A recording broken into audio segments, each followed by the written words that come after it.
Hi friends, study time में आपका स्वागत है।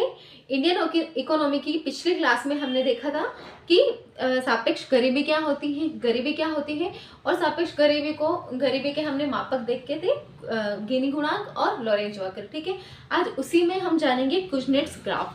क्या जानेंगे? Kuznets graph. कुजनेट्स ग्राफ, ठीक है। कुजनेट्स ग्राफ क्या होता है? तो देखो, कुजनेट्स आपके अनुसार, जब ये पहले तो ये बताते हैं कुजनेट्स ग्राफ क्या होता है। तो कुजनेट्स ग्राफ जो है ये प्रति व्यक्ति आय और असमानता को दर्शाता है। क्या करता है कुजनेट्स ग्राफ? ये प्रति व्यक्ति आय और असमानता को दर्शाता है। ठीक है, कुजनेट्स के अनुसार, कुजनेट्स आपने क्या कहा था कि जब प्रति व्यक्ति आय बढ़ती है, क्या होता है? जब प्रति व्यक्ति आय बढ़ती है,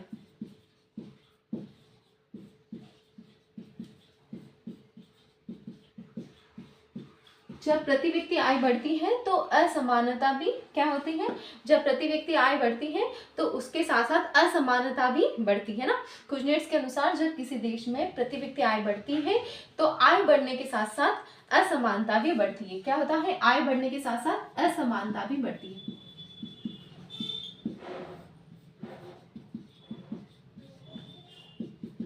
ठीक है, देखो कुजनेट्स ग्राफ क्या कहना चाह रहे हैं? कुजनेट्स साहब ये कहना चाह रहे हैं कि जब किसी देश में प्रति व्यक्ति आय बढ़ रही है, प्रति व्यक्ति आय यानी कि प्रत्येक व्यक्ति की आय बढ़ रही है ना, प्रत्येक व्यक्ति के उसकी, जैसे किसी व्यक्ति की पहले आय 500 रुपये थी, आज उसकी आय 700 रुपये हो गई, किसी की 50,000 रुपये थी, उसके आज उससे ज़्यादा हो गई। तो क्या हो रहा है कि प्रति व्यक्ति आय में वृद्धि हो रही है। ठीक है, तो इनके हिसाब से कि जब किसी देश में प्रति व्यक्ति आय बढ़ती है तो साथ में असमानता भी बढ़ती है। क्या कहना चाह रहे हैं कि प्रति व्यक्ति आय बढ़ने के साथ साथ देश में असमानता भी बढ़ती है। ठीक है, और तथा ये अपने अधिकतम मान तक पहुंचकर, ठीक है, क्या हुआ? प्रति व्यक्ति आय और असमानता अपने अधिकतम मान पर पहुंचकर स्थिर हो जाती है। क्या हो जाता है? स्थिर हो जाती है। ठीक है, मतलब यानी कि अपने अधिकतम मान पर प्रति व्यक्ति आय के पहुंचने पर असमानता जो है वो कम होने लगती है। प्रति व्यक्ति आय बढ़ने के साथ साथ, ठीक है, ऐसे देश जहाँ पे क्या हो रहा है कि प्रति व्यक्ति आय में वृद्धि हो रही है। ठीक है, क्या हो रहा है कि प्रति व्यक्ति आय में वृद्धि हो रही है और असमानता कम होती है। ठीक है, क्या होता है? ऐसे देश जहाँ प्रति व्यक्ति आय में वृद्धि हो रही है, प्रति व्यक्ति आय में वृद्धि हो रही है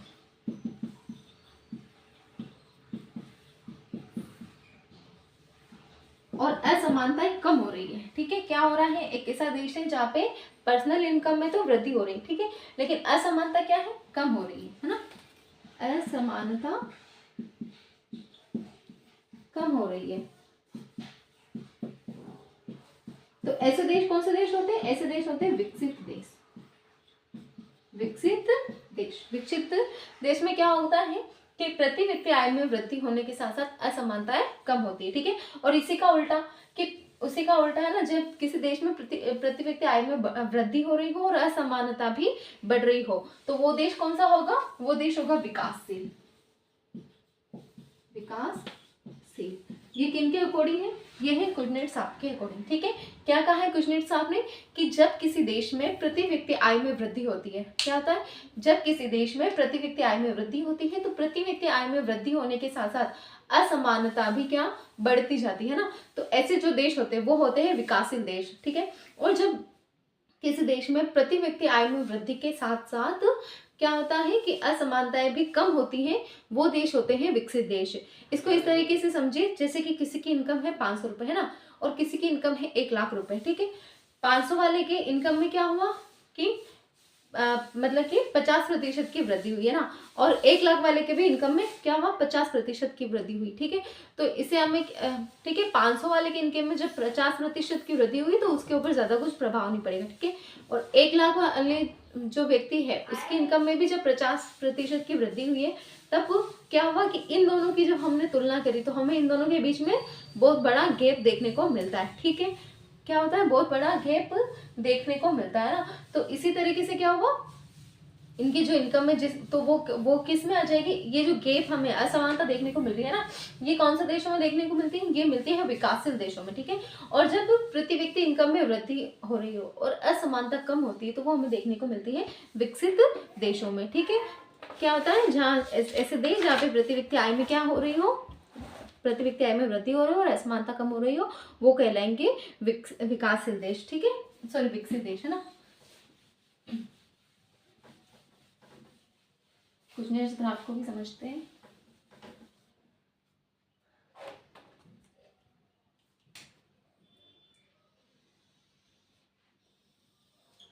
ये है प्रति व्यक्ति आय है ना,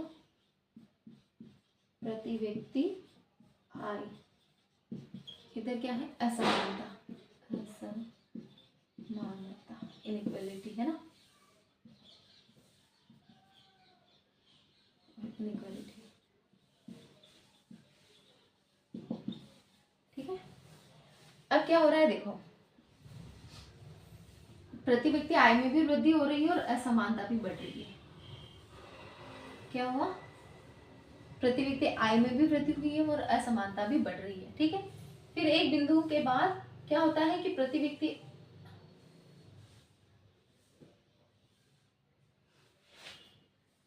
ठीक है, ये वाला जो बिंदु है ना, यहाँ पे आने के बाद क्या होता है, ये दोनों जो कंडीशन होती है ना, ये सेम हो जाती है। यहाँ पे क्या होता है, मैक्सिमम हो जाती है। ठीक है, इधर क्या हो रहा है, प्रति व्यक्ति आय बढ़ रही है तो असमानता भी बढ़ रही है। ये कौन सा देश होंगे, ये होंगे विकासशील देश।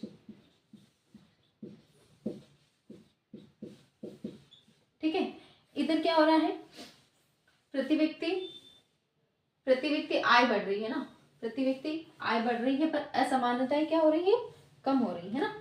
प्रति व्यक्ति आय बढ़ रही है और असमानता कम हो रही है। ठीक है, तो इन देशों को क्या कहेंगे, इन देशों को हम कहेंगे विकसित देश, डेवलप्ड कंट्रीज है ना, विकसित देश। ये हुई अनडेवलप्ड कंट्री और ये हुई डेवलप्ड कंट्री। ठीक है, तो ये है कुजनेट्स सा, बहुत ईजी है कि जब किसी देश में प्रति व्यक्ति आय में वृद्धि हो रही हो और उनके साथ असमानता भी बढ़ रही हो तो वो कहलाएगा विकासशील। और जब किसी देश में क्या हो रहा, प्रति व्यक्ति आय में तो वृद्धि हो रही हो पर असमानताएं कम हो रही हो, ठीक है, तो वो उन देशों को हम कहते हैं विकसित देश। ठीक है, फिर गरीबी का एक और, मैंने कल ही बताया था, एक और गरीबी होती है, दूसरा जो गरीबी का प्रकार है वो है निरपेक्ष गरीबी, एब्सोल्यूट गरीबी। ठीक है, ये क्या है, तो एक न्यूनतम जीवन स्तर की प्राप्ति नहीं होना। न्यूनतम निरपेक्ष गरीबी क्या है कि एक न्यूनतम जीवन स्तर की प्राप्ति नहीं होना। ठीक है, क्या है, हेड काउंट अनुपात, अथवा इसे हम हेड काउंट अनुपात भी कहते हैं। देखो, सापेक्ष गरीबी में हमने क्या देखा था कि उस व्यक्ति को न्यूनतम जीवन की जो आवश्यकता है वो तो पूरी हो रही है, ठीक है, लेकिन किसी और की तुलना में उसके पास बहुत ही कम संसाधन है। ठीक है, उसी तरीके से हम देखते हैं निरपेक्ष गरीबी। निरपेक्ष, ये सही गरीबी है, इसे हम क्या कह सकते हैं, ओरिजिनल गरीबी या सही गरीबी। ठीक है, यानी कि क्या है कि न्यूनतम आवश्यकताओं की पूर्ति न होना। क्या है, एक न्यूनतम जीवन स्तर की, एक न्यूनतम जीवन स्तर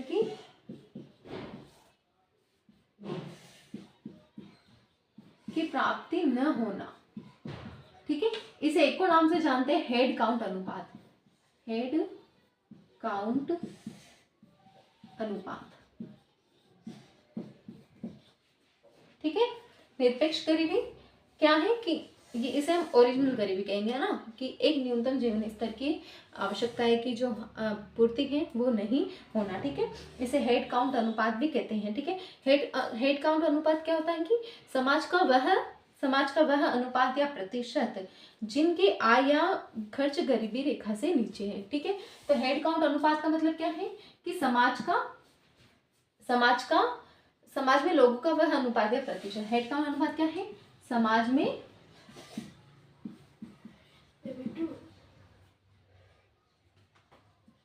में लोगों का वह अनुपात या प्रतिशत। 1 सेकंड,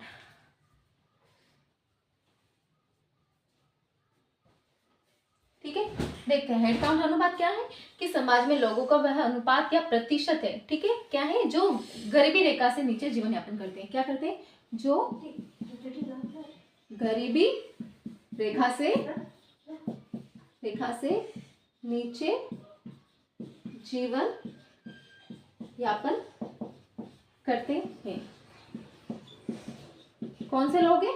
बीपीएल वाले लोग, ठीक है, ठीक है, बिलो पॉवर्टी लाइन है ना। तो देखो निरपेक्ष गरीबी ये सही वाली गरीबी है, ठीक है। और क्या है कि एक न्यूनतम जीवन स्तर की प्राप्ति न होना, अथवा इसे हेड काउंट अनुपात भी कहते हैं। और हेड काउंट अनुपात क्या है कि समाज में लोगों को वह अनुपात या प्रतिशत जो क्या करते हैं, गरीबी रेखा से नीचे अपना जीवन व्यापन करते हैं, वो आते हैं निरपेक्ष गरीबी में, ठीक है। फिर हम देखेंगे अब ये मैंने जो पॉवर्टी लाइन बोली है, निर्धनता रेखा, ये क्या है। तो देखो प्रति व्यक्ति औसत मासिक व्यय को प्रकट करने का पैमाना है। क्या है निर्धनता रेखा? प्रति व्यक्ति मासिक व्यय को प्रकट करने का पैमाना है ना।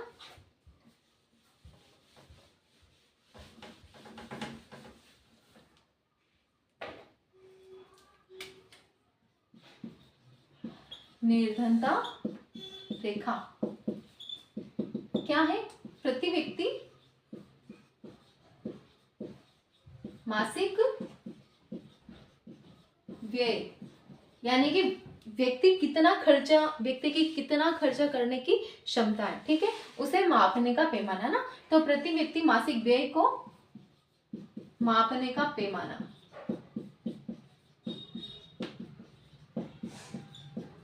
ठीक है, प्रति व्यक्ति औसत मासिक व्यय को मापने का पैमाना या है ना, मासिक व्यय को मापने का पैमाना या प्रकट करने का पैमाना, जिसके द्वारा क्या करते हैं, परिवार अपनी न्यूनतम आवश्यकताओं को पूरा करते हैं।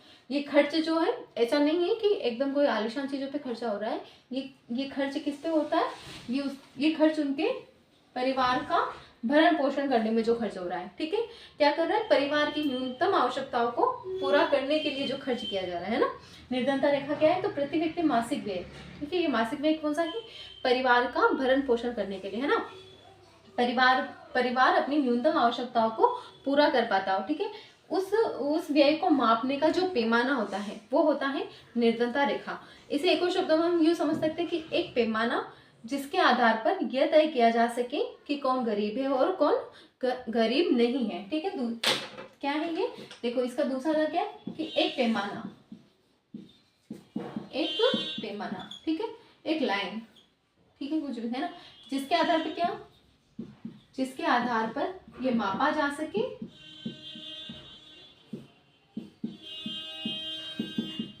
कि कौन गरीब है और कौन नहीं, कौन गरीब है